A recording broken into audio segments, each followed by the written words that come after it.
Hey, welcome to EPN. My name is Victor Lucas, and we bring you the latest in everything cool every single day. And we are thrilled to say that the Rundown is brought to you by our friends at the VFS School of Game Design.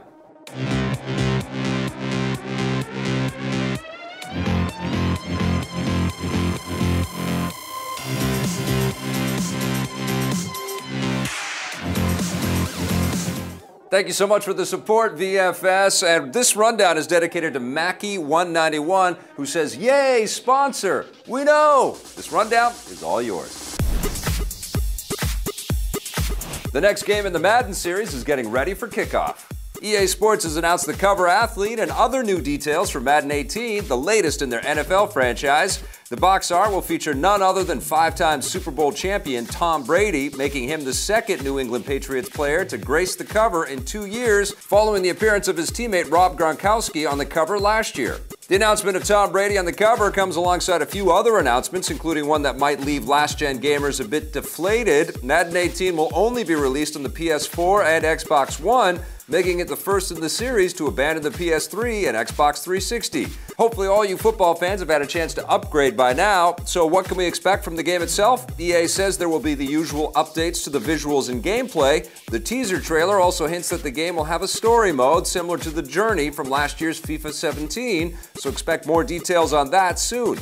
Madden 18 will kick off on August 25th. An all-new game in the Thief series might be sneaking out of the shadows.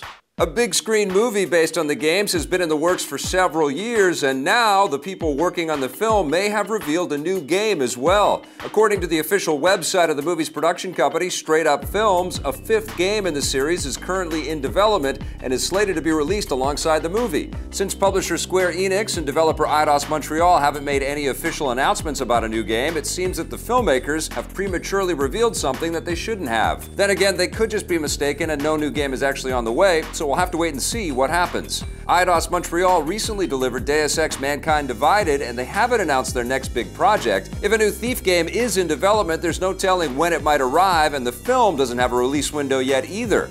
There are a lot of Thief fans who would love to see a new game. The series is credited for kicking off the first-person stealth genre and introduced first-person platforming, takedowns, and other elements that have since become commonplace.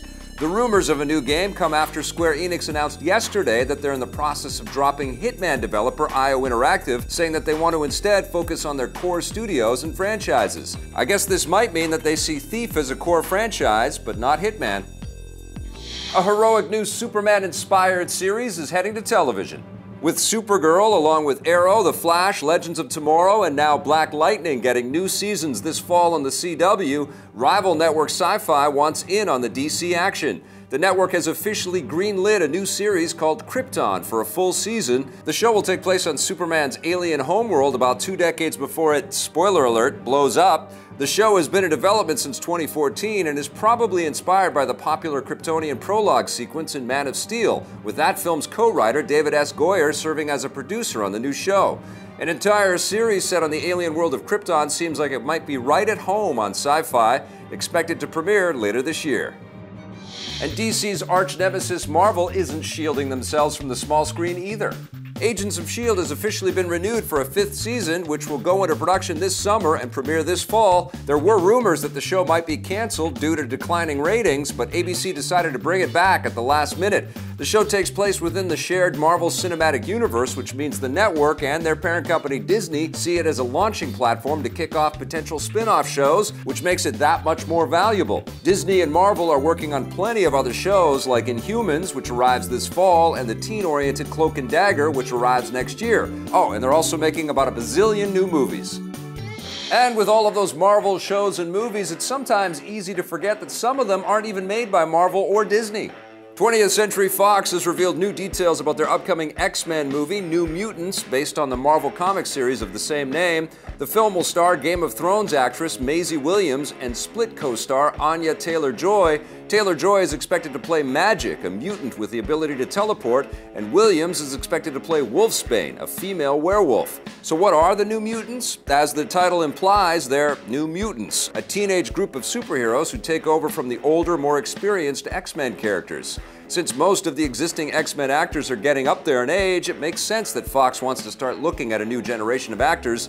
The film is being written and directed by Josh Boone, who last helmed the teen drama The Fault in Our Stars. Fox is also working on a Dark Phoenix movie starring another Game of Thrones actress, Sophie Turner, reprising her role from last year's X-Men Apocalypse. Both Dark Phoenix and the New Mutants are set for release in 2018. Valve is probably never going to make Half-Life 3, but that hasn't stopped the fan community from making their own Half-Life project a reality. A group of modders have revealed Half-Life 2 VR, a new virtual reality remake of the iconic game. It will give owners of the Oculus Rift and HTC Vive the ability to play through the entire Half-Life 2 story, as well as its expansions Episodes 1 and 2, with full head tracking, motion controller support, and updated effects, textures, and models. The same group of modders first started working on a VR update for Half-Life 2 back in 2013, but that only worked on early prototype versions of the Oculus Rift and can't be played on current headsets. This new version promises to be future-proof, and the fact that it's appearing on Steam Greenlight means that Half-Life developer Valve, which runs Steam, will give the mod official backing if it gets enough support from players. Valve has a long history of encouraging fans to mod their games, but it's a little disappointing that they're not making their own official VR version of Half-Life 2, given that they've helped design the HTC Vive. Valve has released a VR minigame collection called The Lab, set in the Portal universe, which happens to be the same universe as Half-Life, but I guess we'll have to rely on fan mods if we want more. The Half-Life 2 VR mod will be free to anyone who already owns a copy of the regular game. It launches soon.